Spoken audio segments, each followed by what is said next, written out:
Assalamualaikum warahmatullah waa Codice de la STRADA. Vidéo bi nag maa ngi koy def pour expliquer li ñuy wooyee corsie di preselezione o corsie di canalizzazione.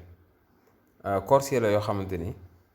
da lay permettre nga teel a choisir yow direction bi nga bëgg a jël. Par exemple oto bu bleu bi fi mu nekk nga xam ne moom sinistra la nekk déjà yow dessin bi boo ko tiimee dañuy def benn genre flèche pour xam fii mooy destra fii mooy sinistra droite gauche léegi kon point bi mooy destra corsie yi bi mooy centro bi mooy sinistra. léegi ki nga xam ne moo nekk à sinistra moom bu fekkee dafa changé wul corsie fi mu nekk nii instant bi bu ko neexoon mën naa changé bu ko neexoon jógee oto bleu mën naa jógee fi mu nekk nii ñëw ci digg bi wala mu ñëw à droite fii ak ligne yi nga xam ne ñoo séparé corsie yi dafa def ay dagg-dagg comme ni mu def nii ligne yi fii ak mi ngi def ay dagg-dagg xaaral ma gën ko expliquer maanaam ligne bi fii ak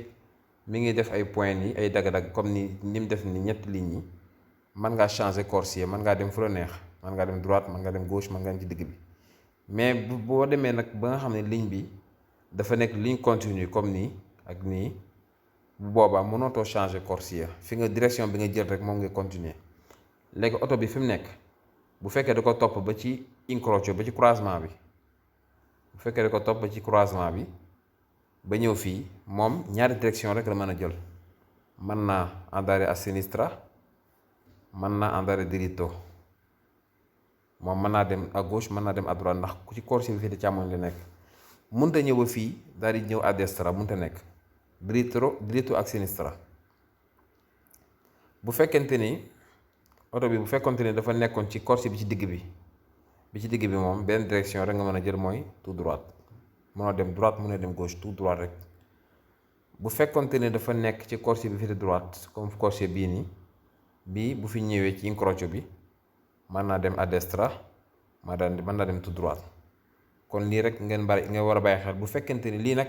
mi ngi am bu fekkente ni amul ay flèche direzionali mooy ay flèche bu ñu ko dessiné wu ci gare ci goudron bi.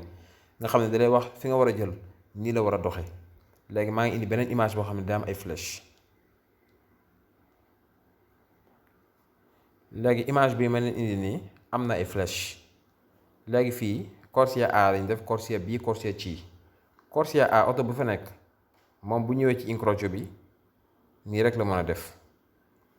corsie B oto bu fi nekk bu ñëwee ci incrocio bi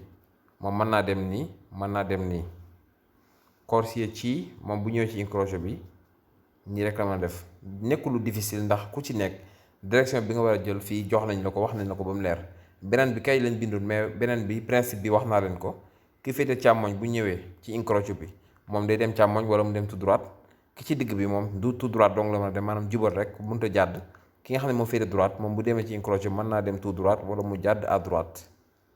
kon mbokk yi xam naa loolu la woon rek pour leeral affaire corsie di preselezione yi jërëjëf.